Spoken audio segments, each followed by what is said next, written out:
Hi boys and girls, Miss Coram here. Happy Halloween week. We're going to start off Halloween week with my favorite Halloween story. It's The Great Pumpkin, Charlie Brown. And this book is one of the ones that has the sound prompts in it, so I will be using those as well. Let's get started. It's the Great Pumpkin, Charlie Brown. Dear Great Pumpkin, I am looking forward to your arrival on Halloween night. I hope you will bring me lots of presents. Every year, Linus writes to the Great Pumpkin, and every year he waits in the most sincere pumpkin patch he can find, hoping to see his mysterious hero. Halloween night, the Great Pumpkin rises out of the pumpkin patch and flies through the air with his bag of toys for all the children.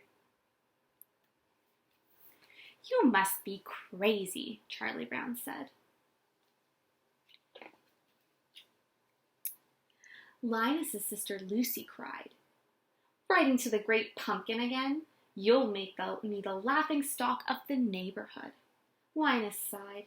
There are 3 things I've learned never to discuss with people: religion, politics, and the Great Pumpkin.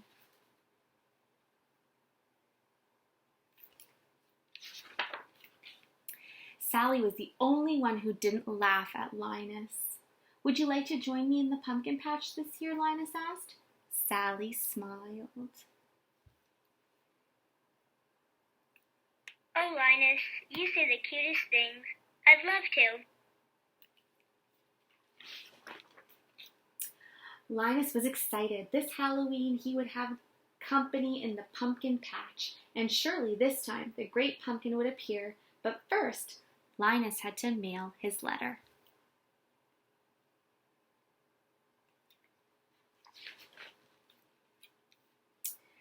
Nearby, Charlie Brown opened up his mailbox. For once, it wasn't empty.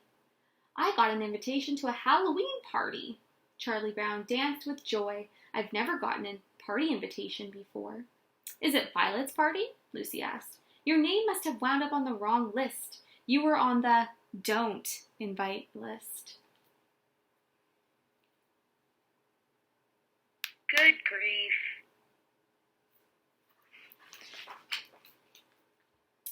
When Sally heard about the party, she asked, Is Linus taking me? She wanted to go to the party, but she wanted it to be with her. Sweet Baboo, even more. My blockhead brother is out in that pumpkin patch making his yearly fool of himself, Lucy grumbled. Boy, he is strange, Violet agreed, missing all the fun. Maybe there is a Great Pumpkin, Sally said, defending her sweetheart. But Sally soon forgot about the Great Pumpkin. Everybody was getting ready for Halloween, and all the kids were making ghost costumes, except Lucy.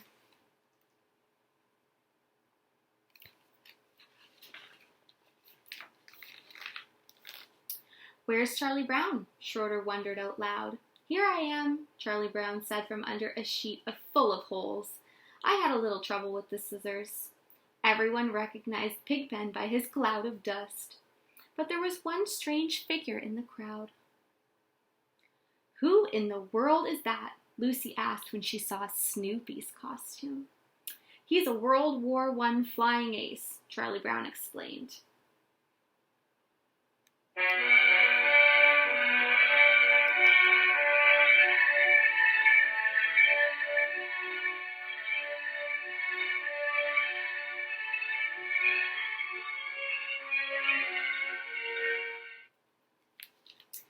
Flying ace or no flying ace, Lucy decided to take charge. All right, everybody.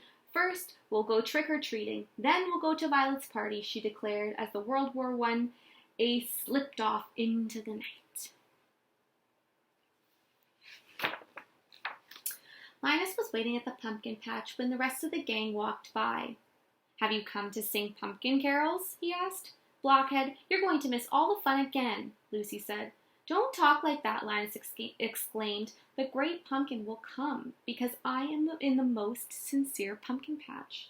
Oh, good grief. Lucy marched off with the ghosts.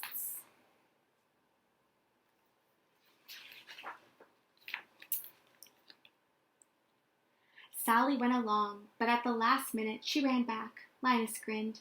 You'll see the great pumpkin with your own eyes. The great pumpkin has to pick this patch. I don't see how a pumpkin patch could be any more sincere than this.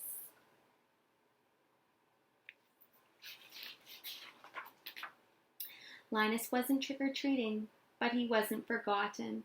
Can I have extra candy for my silly brother? Lucy demanded at each house. He couldn't come with us because he's waiting for the great pumpkin.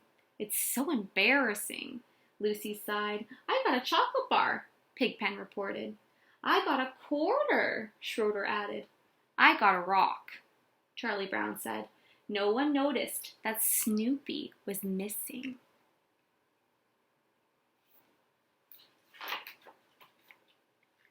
Snoopy had gone off by himself and climbed on top of his doghouse. He pretended it was a World War I airplane. And the World War I flying ace fired his machine guns.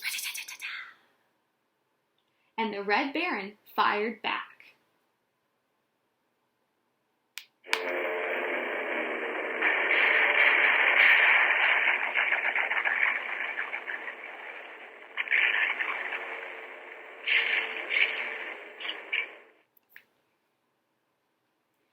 Curse you, Red Baron! The brave pilot went down with his plane. The World War I flying ace sneaked off into the night behind enemy lines. He took shelter where he could, but always pressed on towards his goal.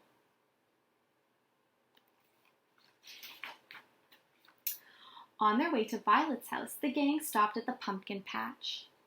They couldn't believe Sally was going to miss the party. Just wait until the great pumpkin comes, Sally shouted. Linus knows what he's doing. The great pumpkin will be here. But Sally was beginning to have her doubts. As soon as the other kids left, Sally turned to Linus and shouted, All right, where is this great pumpkin?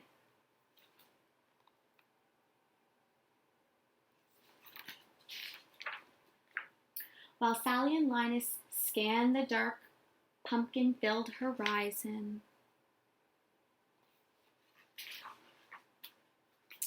the rest of the gang enjoyed a Halloween party. They bobbed for apples and played games for prizes. There were caramel apples and popcorn balls, jazzy music, and spooky decorations. Everyone had a fantastic time.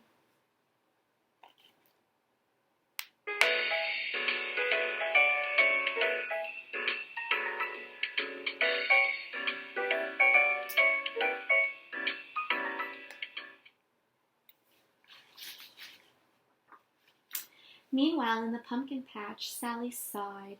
If anyone had told me I'd be waiting in a pumpkin patch on Halloween night, I'd have said they were crazy. Just think, Sally, when the great pumpkin rises out of the pumpkin patch, we'll be here to see him, Linus replied.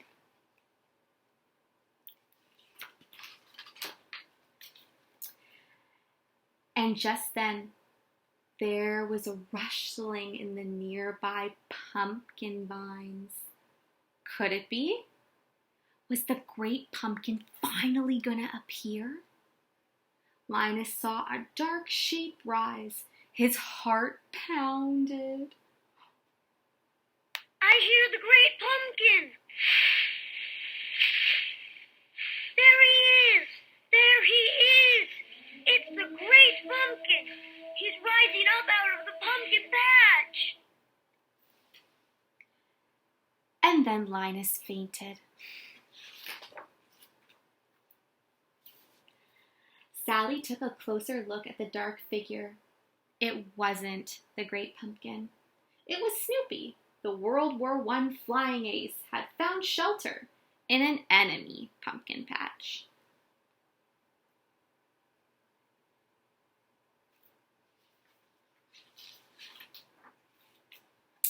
When Linus finally opened his eyes, he asked, "What happened? Did I see him? Did the great pumpkin leave us toys?" But there were no toys. There had been no great pumpkin, just Charlie Brown's dog, Snoopy. Sally wailed, "I was robbed! Halloween is over, and I missed it.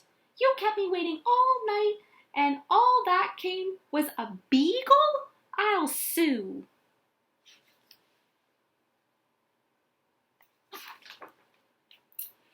After the party, trick-or-treaters stopped by the pumpkin patch to check on Sally and Linus. Sally was furious, but Linus still wasn't ready to give up. "Hey, aren't you going to wait and greet the great pumpkin? It won't be long now," Linus shouted. The children just walked away. Sally left too. "If the great pumpkin comes, I'll still put in a good word for you," Linus called out after them.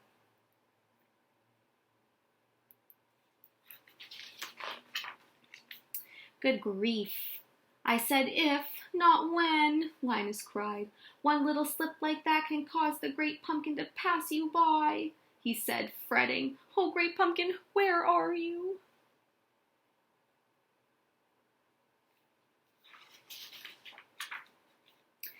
Ding, ding, ding, ding. At 4 a.m, Lucy's alarm clock chimed. She got out of bed and went to Linus's room. As she expected, his bed was empty. Lucy put on her coat and went to the pumpkin patch. She found her little brother, shivering and alone once again. Linus had missed Halloween.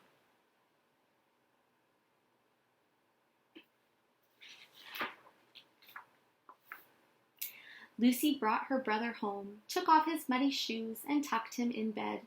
Another Halloween had come and gone, and the great pumpkin hadn't appeared. The next day, Charlie Brown tried to make Linus feel better. "Don't take it too hard. I've done a lot of silly things in my life, too." Waiting for the great pumpkin isn't stupid. Just wait until next year, Charlie Brown. You'll see. I'll find a pumpkin patch that's real sincere. And I'll wait until the great pumpkin rises up with his bag of toys for all the children. Just you wait, Charlie Brown. You'll see. And who knows, maybe next year. The end. Thank you so much for joining me. There is a sequel to this book. The Great Pumpkin Returns, and I will be doing it in another video. Bye for now.